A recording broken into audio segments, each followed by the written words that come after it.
guys, welcome to my class that is English with Nilanjana, and hope you all are doing good.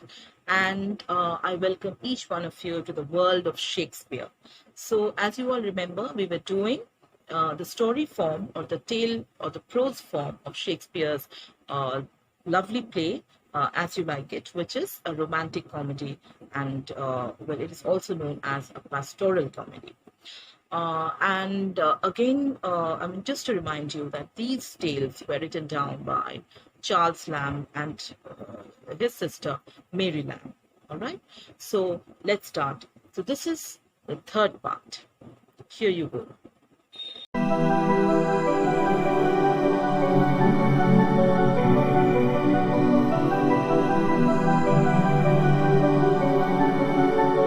Right, so let's get started with this third part. So we've already read that Duke Frederick has banished Rosalind from his palace. So Rosalind is going to leave the Duke's kingdom, and she is going to be followed by her cousin sister Celia, because Celia loves her so much. Now she has also decided to leave the palace and follow her cousin sister to the forest of Arden. Now, before these two ladies leave the palace, they have taken a decision. So Rosalind decides to take to take the disguise of a country boy, and she tells Celia to take the disguise of a country girl. So as Rosalind is taller than Celia, so she decides to take the guise of a boy.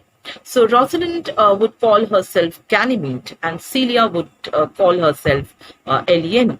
So these two ladies, in the disguise of a country girl and a country boy, they leave the Duke's palace with money and their jewels. They set out on their journey towards the forest of Arden, where Rosalind's father, Duke Senior, has taken shelter along with his many faithful followers. Now, Rosalind, who is now in the guise of this country lad called Ganymede, so she decides to put on this attitude of a country boy. So she was playing the role of Ganymede, the rustic and strong-hearted country lad who is the brother to this delicate and gentle village girl called Elian.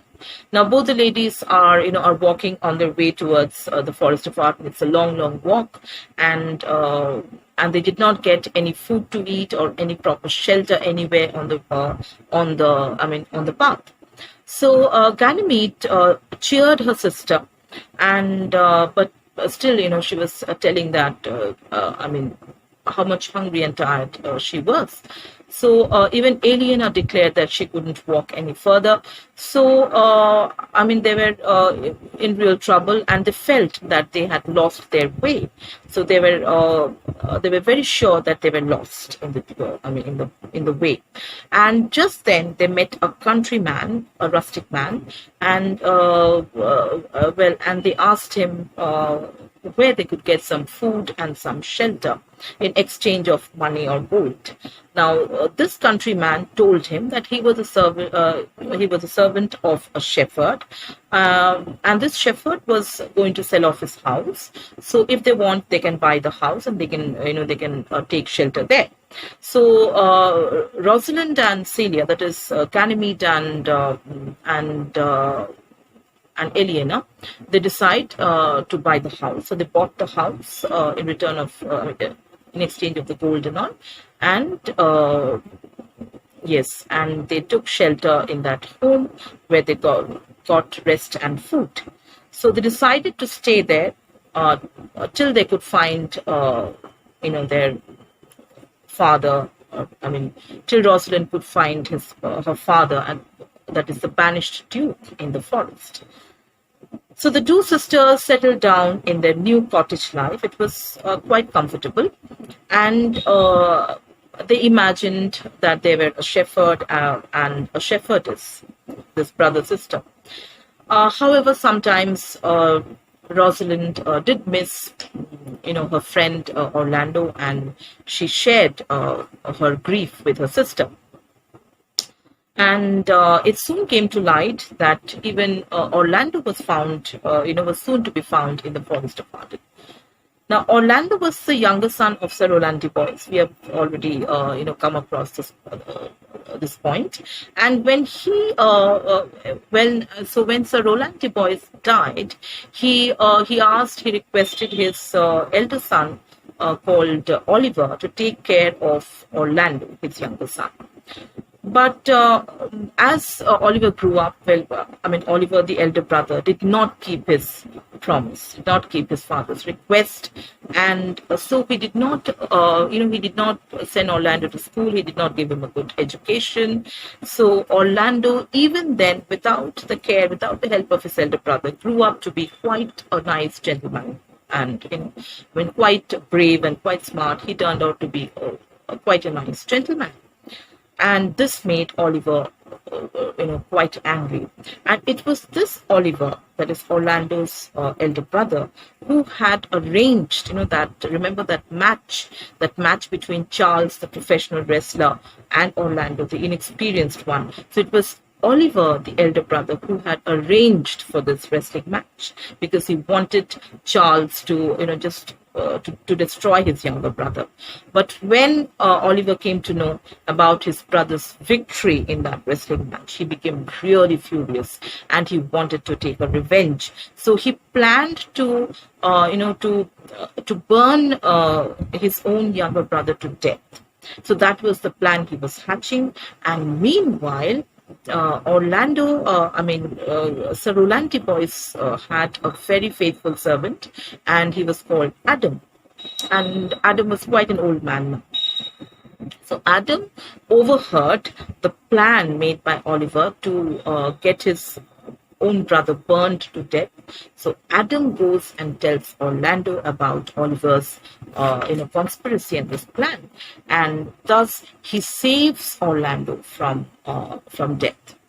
So old Adam saves Orlando from being killed by his own brother. And after that, Adam the servant advised Orlando to flee, to escape from this place. So Orlando also decides to leave his brother's place, his brother's palace, and then Adam also requests Orlando to take him as his servant.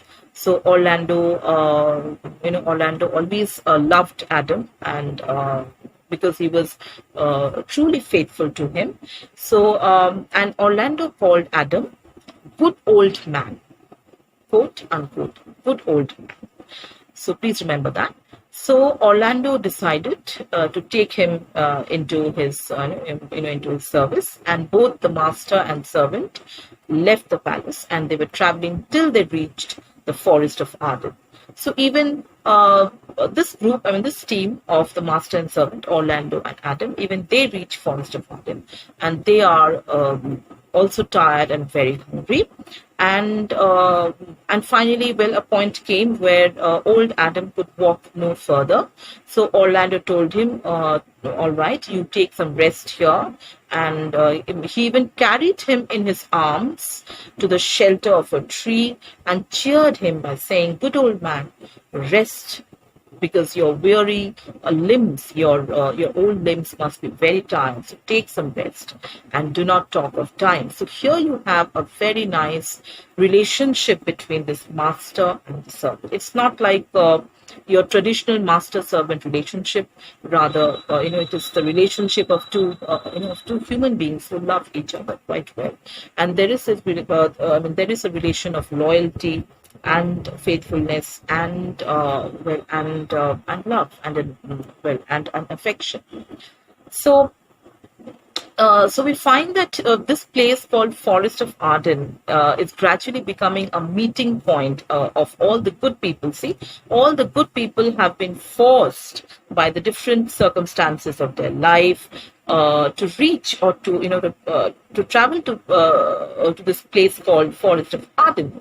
So it's as if this place called Forest of Arden, it's like a place which is free from, which is away from all the hustle and bustle, and which is free from all the fake, the fake appearances, the fake behavior that people put on to, to please each other, and it is away from all the villainous thought. Well,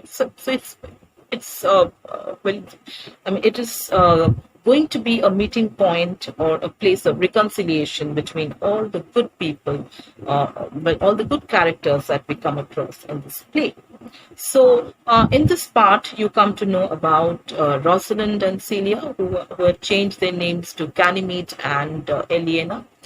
So they have reached Forest of Arden, I mean, very close to that place.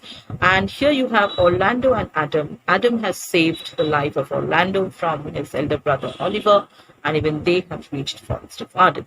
So the next I'll be discussing in the next part. So stay tuned and do hit the like button to keep me motivated. I keep telling that again and again. So please show your love and do subscribe for the more videos that I come up with. And see you. Bye and take care.